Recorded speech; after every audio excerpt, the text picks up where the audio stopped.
So first question, just to break the ice a little bit, what's your favorite drink right now?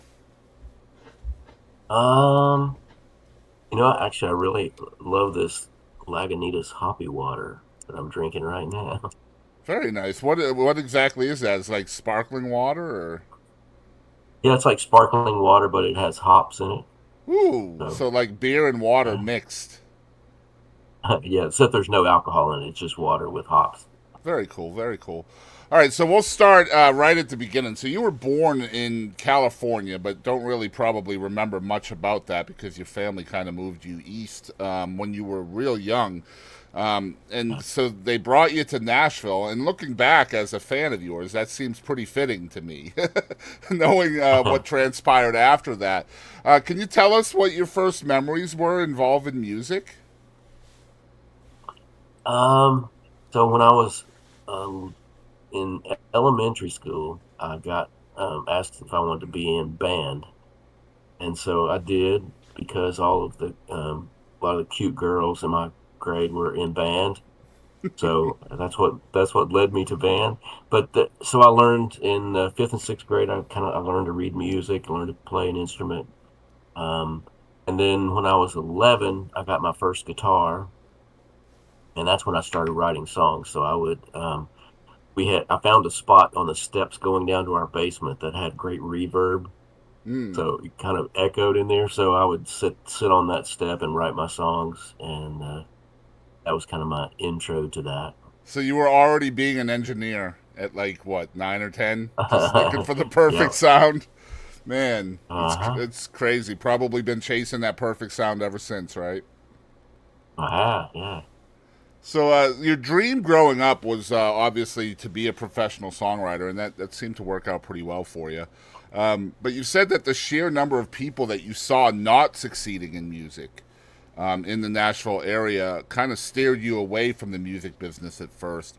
What did you do instead, and what were your initial goals after kind of putting that dream on hold?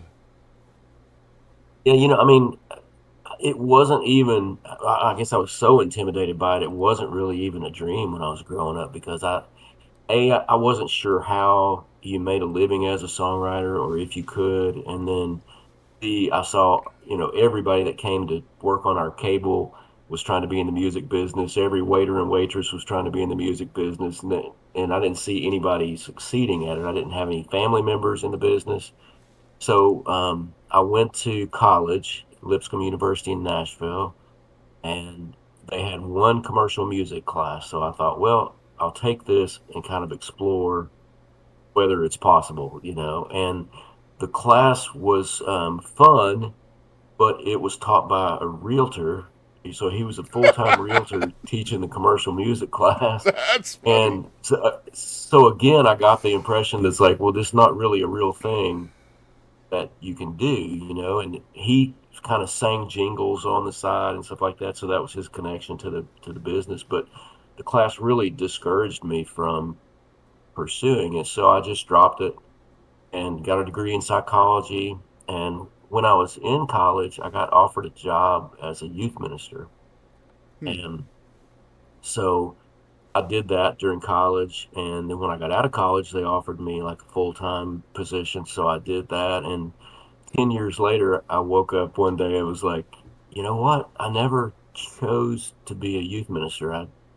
I just kept getting offered jobs to do it, and I enjoyed it and I think I was pretty good at it, but it wasn't something that I picked. It's just something I kind of fell into. So I read a book called What Color's Your Parachute that talks about learning to make a living from your passion. And when I read that book and I came to the conclusion that if I could have done anything, I would have been a songwriter. And so by then I'm like 31, 32, and Wow. I had a little more courage. So I kind of had an early midlife crisis and thought, I don't want to do the youth ministry stuff the rest of my life. And I want to try the songwriting and see if I can do it. So I knew one person. My dad was building PCs for people, and he had built a PC for this guy that was in the Crickets. He took Buddy Holly's place when Buddy Holly died, Hmm. and So his name was Gordon Payne. So I got my courage up one day and I asked him when he was at my dad's house if he would listen to some of my songs. So I played him a couple songs and he really liked one of my ideas and he helped me rewrite it, make it more commercial. And then he took me to a studio to demo it.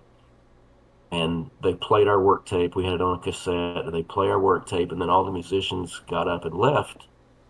And I was like, "Where are they going?" He said, "Well, they're going to go play our song." And I said, "Well, they just heard it one time." And he said, "Yeah, watch."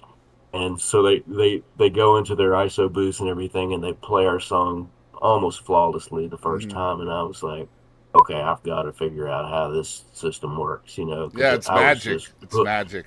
Yeah, I was hooked at that moment because I mean I heard my song come into life and all these great musicians playing on it, and so that really inspired me. And I tried to become Gordon's new best friend and write with him all the time. And he was writing for Reba McEntire's company, and so he could not afford to spend every day with me. So he started hooking me up with people to kind of get me out of his hair, I think. And one of those people was a guy named Terry Vonderhyde, and it wound up we wrote really well together, and he wound up getting a deal with Sony, and they really liked what we did together, so that kind of led to my first deal as well. So basically, life led you back to music. I mean, just living your life, and that passion never goes away. Um, Yeah. so we've all heard the term starving songwriter, of course.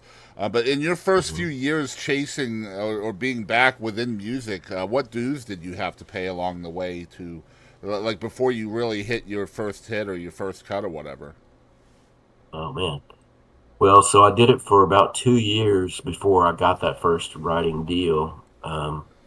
So, that was pretty much writing every day that I could. My wife was working part time and I was doing some odd jobs and trying to make ends meet. And so 2 years in, I get offered a deal, and but my deal was making $866 a month. So Mm. I could not quite live on that. So you became the cable And guy. so uh, yeah, so I had to keep doing my odd jobs. My wife kept working part time, and uh, then about 4 years into it was a 5 year deal. And about 4 years into that, I got what became my first single with Ricochet, and Ricochet called "Can't Stop Thinking About That," and it went to like 37. Um, so I didn't make any money. My publisher was recouping out of my Right. performance and my mechanical, so I didn't see any of that money. That all went to pay him back, and then in the fifth year of that deal, I got "While You Love Me" for Rascal Flatts, which went to number 7. So that recouped my deal, and then I started making some money.